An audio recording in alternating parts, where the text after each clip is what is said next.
It's meant to look real. Can you hear me? All right, I'm going to put some oxygen on you, okay? From afar, terrorists set off a fake chemical bomb using a cell phone on a UTA TRAX line stopped at Salt Lake City International Airport. If you don't get a chance to practice it, talk about it, exercise on it and that, you might panic when it comes up. You won't know what to do. From the National Guard to first responders, each person had a role, from saving and diagnosing victims to catching the bad guys. Law enforcement says that a lone wolf attack can happen at any time and any place. That's why it's vital that they practice on public transportation for scenarios of an attack, especially at our airport. The airport welcomed the training and the opportunity to work together with other agencies. We learn a lot. We refine our emergency response procedures after a drill such as this. That refinement giving a sense of relief to the public. Being a resident, I have a personal interest, of course, so yeah, it makes me feel much more safe and protected, and I appreciate that. Protection our emergency responders are ready for, but hopefully that will never be used. We need to get you away from this area. In Salt Lake City, I'm Jason. 2 million children fall victim to sex trafficking throughout the world. That's why Operation Underground Railroad has gone out to stop that slavery tactic, and a few Utahns are there to help. They're this age, and they're this age, being forced into sexual exploitation. The Abolitionist features former Navy SEALs, Rangers, and other special ops going into other countries to save children. We want to take people into the darkness so they can see it, shine a light on the horrific thing that's happening, and motivate people to change. One of those countries is Colombia. They have seen children as young as 12 years old sold for sex. The government contacted Operation Underground Railroad for help because they needed Americans. Ellos, la apariencia. Simply because of their physical aspect, their American faces walking the beaches, that automatically attracts those who are willing to offer these types of services. Attorney General Sean Reyes recently went on one of those trips. To see it up close, to see the helplessness in the eyes of those young children who are victims, it was heart-wrenching at that level. On the flip side, knowing what we were doing and who we were going to take down in a few minutes, and knowing that those kids would have a chance to go home to their families, many of which had been praying for their safe return, that was equally as exhilarating. Because liberation of another human being is priceless. I've seen tears coursing down their cheeks as they come to the realization that they're going to be raped once again by us, by my team. And I'll tell you what, that's one of the hardest things, is to look across at them and just want to tell them telepathically that we're the good guys and your hell is over. Attorney General Sean Reyes tells me that he is heading out to some more undisclosed locations in other countries to stop slavery. We'll bring you the latest when it becomes available. I'm Jason Wynn in Sandy. Good for Utah. And Fox 17's Samantha Singer is live at the tactical training, putting together what she's learned so far today and how it can help you. Good morning. Yes, this is the hostage rescue demonstration. We're here with Navy SEALs and military veterans. We're going to show you what we've learned in our training. All right, let's go. Move. 2 and 3, go ahead. Grabbing thunder. Oh. Oops. Okay. Go ahead. All right.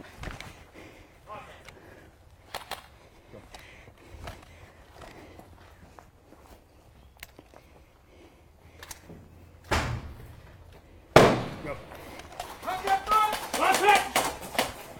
Come with me. Up the steps. Go.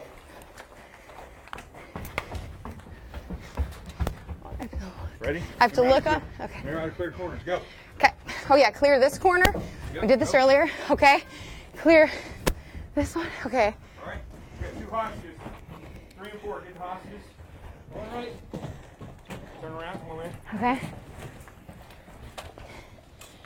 Wrapping up. Okay. Cover. You're still covering. Ready? Move.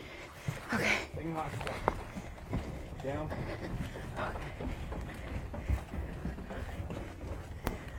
All right.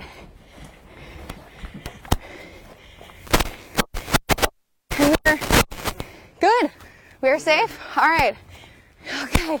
And I'm out of breath again, but thank you guys so much. James, there you are. We did it. We went through the training. We have Jonathan Gillum here. He's with United States Continued Service. You're traveling across the country right here in Nashville.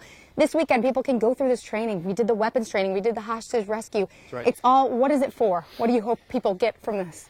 I want them to learn to appreciate what veterans are all about, and we can share our attention to detail, the basics, how important the basics are. Anybody, athletes, teams, businesses, they can all come out and learn. Okay, all right, well, thank you so much. This was wonderful. If you want more information, I'm going to be tweeting it. We are here live at the Springfield Airsoft Field. Samantha Singer, Fox 17 this morning. If you've never had a good cup of coffee prepared by an expert barista, put it on your list of things to do. Barista Parlor in East Nashville and Golden Sound in the Gulch are perfecting the pour, one latte at a time. It's the people, the coffee, the food, all the things that they're getting right. And if you're wondering whether you can really taste the difference, the answer is yes. This is what they call blooming the coffee. So we don't want to do anything too crazy, just make sure all the grounds are saturated. You're blooming the coffee. Watch, it'll kind of rise. And these are very, very fresh coffees within a week of roast. And it's going to give off gas. Wow. And like this is just priming the solids, the desirable solids in here for extraction. It's bubbling like lava. Yeah, so many more things other than just the methodology that makes it superior. It's really like the raw ingredients that we're using. Most people have heard about Arabica, for example. Sure. You know, the two primary species of coffee that are served are Robusta and Arabica. But within Arabica, there are different varieties. Just like think of apples, there are different varieties of apples. Espresso is just another method of brewing coffee, not a roast, like many view it as. They brew filter profile coffee. It's probably not what you're used to seeing. So we've got 3 steps. Yes. Grind. Yes. Tamp. Pull the shot. Pull the shot. The latte artists, true craftsmen, and they take their job seriously. Having the right grind is key in having a good tasting espresso. And what you're looking for is a completely even bed. If it's not completely even, the extraction that we're talking about, if this side is higher, this side will get over extracted and this side will get under extracted because it's not completely level. So what does that mean when you taste it? It'll taste bad. And I can tell you firsthand, creating a good-looking, good-tasting latte is not easy. Like, not just anybody can walk up to a machine. It takes a lot of practice. It takes a lot of practice. It takes a lot of work. I don't think people appreciate the art that goes into this and the science that goes into it. Golden Sound, the golden child of Barista Parlor, is bringing the heat in the kitchen too, with a breakfast menu that rivals any other.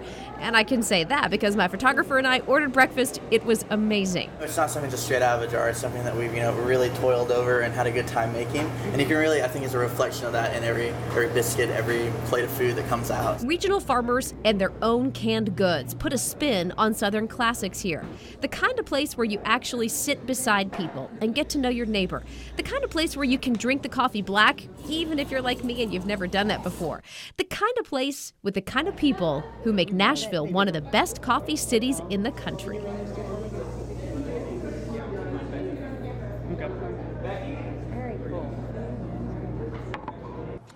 Scott, we are very likely to see a battle inside the House of Representatives in the state capitol, which you can see behind me. A group of lawmakers is trying to force a vote to repeal Common Core, and tonight many parents are rallying behind them. Carrying signs and waving flags, about 200 people come to War Memorial Plaza calling for change. They will repeal Common Core. Common Core is a new set of education standards in English and math, and it's being taught in public schools in Tennessee and 45 other states. The goal is for students to be better prepared for college or the workforce, but some parents feel it's the wrong choice. I do not like the idea that Washington's going to be coming in and dictating to Tennesseans what we need to know. Many people at this rally believe Common Core teaches principles that violate their personal beliefs and will not help their children. I think that the choices that are being made nationally are poor choices for our kids, and it's actually lowering the standards of what we're going to be able to help our kids in order to achieve higher goals. The Senate Education Committee delayed a vote on repealing part of Common Core, but the House is expected to debate the issue Thursday morning.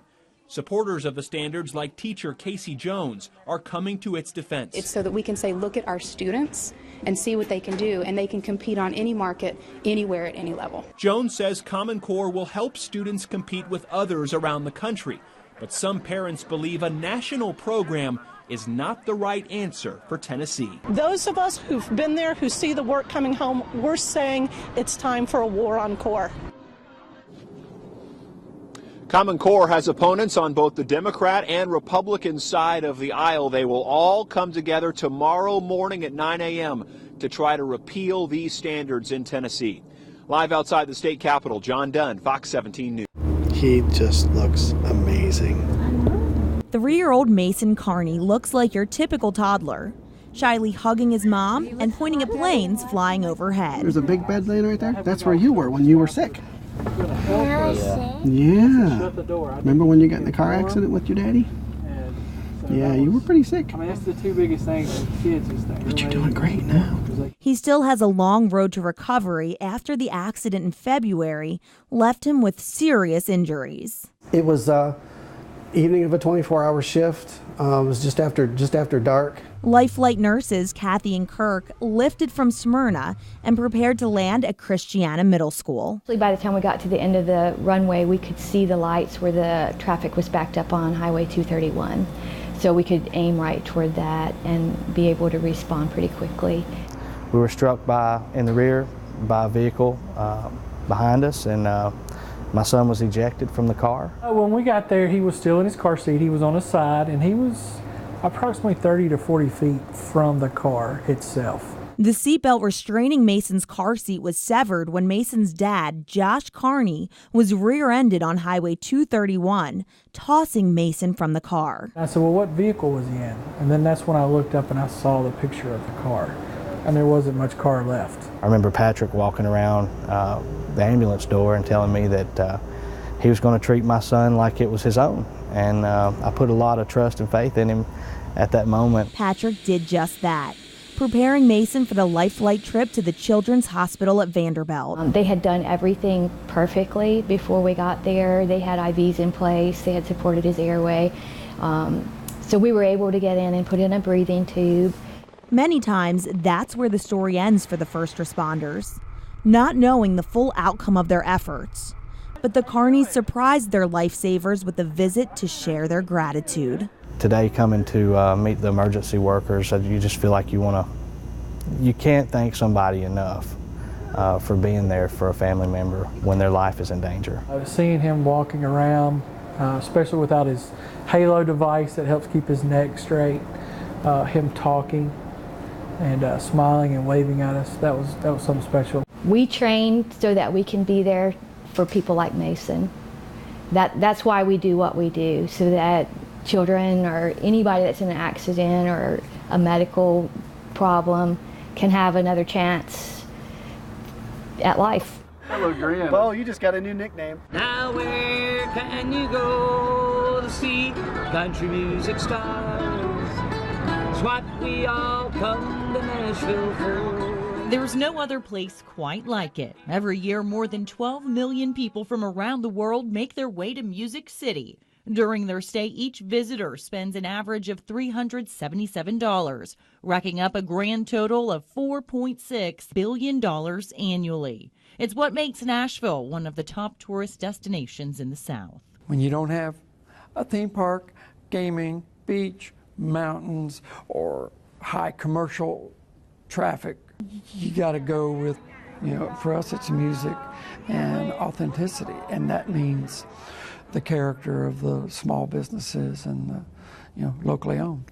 You typically think of all the bars and restaurants cashing in, but on a smaller scale, unique artisans and entrepreneurs like Rachel Turner are also part of Nashville's tourist scene. We make handcrafted soap and body products, candles, lip balms, lotion bars. Turner owns Music City Suds and makes a living right here from her basement.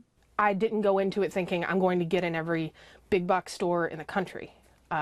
So I started really small. I started really slow.